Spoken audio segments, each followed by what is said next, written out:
Hello everyone, welcome to PW UGC NET. Welcome to this video session जहां पे आज हम बात करने वाले हैं एक ऐसे केस के बारे में, एक ऐसे मुद्दे के बारे में जो कि आजकल बहुत ज़्यादा न्यूज़ में है। ईडब्ल्यूएस कैटेगरी के स्टूडेंट्स के लिए काफ़ी ज़्यादा इंपॉर्टेंट है इसके बारे में जानना। जब हम यूजीसी नेट एग्ज़ाम की बात करते हैं तो यूजीसी नेट एग्ज़ाम के फॉर्म फिलिंग आपकी शुरू हो चुकी है, आपको पता है। प्लस फॉर्म फिलिंग में आपने देखा कि एलिजिबिलिटी क्राइटेरिया में कुछ आपकी डिटेल्स दी हुई हैं नोटिफिकेशन में। मिनिमम कितने मार्क्स आपके पास मास्टर्स में होने चाहिए, क्या एज लिमिट होनी चाहिए। देन जो पीडब्ल्यूडी कैटेगरी के स्टूडेंट्स हैं, डिटेल्ड बुलेटिन में आप जाओगे तो वहां पे लिखा हुआ है कि उनके कौन कौन सी डिसेबिलिटी 2018-19 के कानून के हिसाब से इंक्लूडेड है, उनके लिए कितने परसेंटेज सीट्स यहाँ पे रिजर्व्ड है। सारी डिटेल बुलेटिन में लिखी है, इंफॉर्मेशन बुलेटिन में। नाउ एक ऐसी इंफॉर्मेशन है इंफॉर्मेशन बुलेटिन में जो हर बार एज इट इज होती है, इस बार भी एज इट इज है। वो ये कि ईडब्ल्यूएस और अनरिजर्व्ड कैटेगरी के स्टूडेंट्स को कहीं ना कहीं सेम लेवल पे देखा जा रहा है with respect to minimum eligibility and apart from that with respect to age limit. अगर हम यूजीसी नेट के नोटिफिकेशन की बात करें तो वहां पे मिनिमम जो परसेंटेज है आपके मास्टर्स लेवल का, पोस्ट ग्रेजुएशन का, वो 55% होना चाहिए if you are from unreserved category या फिर if you are from EWS category. बाकी सारी कैटेगरी के एस्पिरेंट्स को, SC, ST, OBC, PWD category के एस्पिरेंट्स को प्लस विमेन कैंडिडेट्स को भी यहाँ पर 5% की छूट मिलती है। दूसरा, अगर हम जेआरएफ के लिए एज लिमिट की बात करें तो जो मैक्सिमम एज होगा वो होगा 30 ईयर्स फॉर अनरिजर्व्ड और ईडब्ल्यूएस, और बाकी सारी कैटेगरीज के लिए 35 यानी 5 साल का एज रिलैक्सेशन। एक बार हम चल लेते हैं सीधे जो हमारा पीडीएफ है, इंफॉर्मेशन बुलेटिन है, उस पर भी यूजीसी नेट की ऑफिशियल वेबसाइट पे जाएंगे, इंफॉर्मेशन में इंफॉर्मेशन बुलेटिन पे जाकर के डाउनलोड करेंगे। पीडीएफ के 93 पेजेस का पीडीएफ है, डिटेल्ड है। पीडीएफ के पेज नंबर 19 3.4 में पहुंचोगे तो एज लिमिट की बात की गई है। यहाँ आप देख सकते हो कि relaxation of up to 5 years is provided to the candidates belonging to OBC NCL and SC, ST, PWD, PWBD, third gender categories and to women applicants. But यहाँ पे ईडब्ल्यूएस कैटेगरी मेंशन नहीं है। इट मींस अगर आप unreserved या EWS category के aspirant हो तो आपको ये एज रिलैक्सेशन नहीं मिल रहा है। एंड सिमिलरली जो मिनिमम एलिजिबिलिटी का क्राइटेरिया है, परसेंटेज आपके मास्टर्स के, वो भी रिलैक्सेशन नहीं मिलता है। तो इस पर एक ईडब्ल्यूएस कैटेगरी के स्टूडेंट ने केस किया। कहां पर केस किया, चलिए देख लेते हैं। ये भी हमने देखा, जयपुर की न्यूज आ रही है हमारे सामने।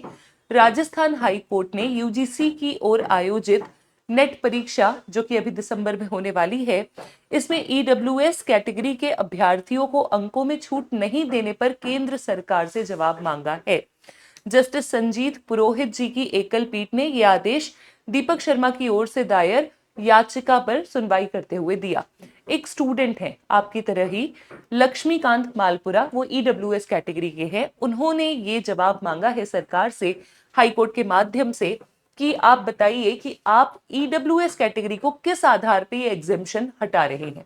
जब आप बाकी रिजर्व्ड कैटेगरीज को ये एग्जेम्पशन दे रहे हैं तो आप ईडब्ल्यूएस को किस आधार पे ये रिजर्वेशन नहीं दे रहे हैं, किस आधार पे आप ईडब्ल्यूएस और अनरिजर्व कैटेगरी के एस्पिरेंट्स को सेम रख रहे हैं। अब ये 31 अक्टूबर की न्यूज है। देखते हैं, आज मंडे है 3 नवंबर, एक दो दिन में क्या जवाब आता है गवर्नमेंट की तरफ से और यूजीसी की तरफ से, और आगे क्या होता है, क्या एलिजिबिलिटी क्राइटेरिया में चेंजेस होंगे, हम देखेंगे। जो स्टूडेंट ने याचिका दायर की उनके 53% मार्क्स है और 55 मिनिमम एलिजिबिलिटी क्राइटेरिया है। अगर एग्जेम्प्टेड होता ईडब्ल्यूएस कैटेगरी भी तो 50% हो जाता और वो मिनिमम एलिजिबिलिटी रख रहे होते।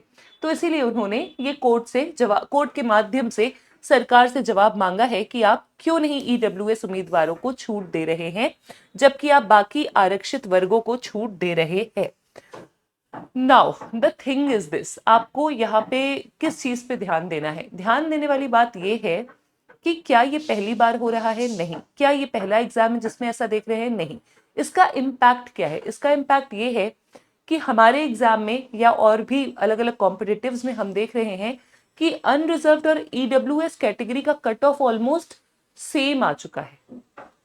सो इसका इम्पैक्ट आगे चल करके जो अभ्यर्थी रिजर्वेशन की मांग कर रहे थे इकोनॉमिकली वीकर सेक्शन से होने के कारण, उनका जो उद्देश्य था कि कहीं ना कहीं कंपटीशन फेयर हो उनके लिए, उस पर क्या इसका इम्पैक्ट पड़ेगा वो हमें देखने को मिल रहा है। जब कट ऑफ ही सिमिलर हो गया, no wonder cut off EWS का ज्यादा भी हो जाए अनरिजर्व से, which is also exceptional case which we have seen in some other competitive exams. तो इसका प्रभाव क्या होगा आगे चल के। और ईडब्ल्यूएस कैटेगरी को जो रिजर्वेशन मिला, जिसके लिए सुप्रीम कोर्ट का इंदिरा सावनी केस का वर्डिक्ट था, उसके बाद सुप्रीम कोर्ट में इंदिरा सावनी केस के वर्डिक्ट के बाद चैलेंज भी किया गया ईडब्ल्यूएस रिजर्वेशन को उस केस के आधार पे, एंड सुप्रीम कोर्ट ने अपलिफ्ट किया कि हाँ, जो आपका मिनिमम रिजर्वेशन का परसेंटेज है उससे ऊपर ईडब्ल्यूएस कैटेगरी को 10% की जो रिजर्वेशन है वो दी जा सकती है। तो उसका रेलेवेंस क्या है, क्या उसका रेलेवेंस प्रैक्टिकली हमें मिल रहा है कि नहीं, इस पे सरकार का क्या कहना है हम देखेंगे। आगे जो भी सरकार का फैसला होगा हम आपको बताएंगे। You let us know what do you think about this.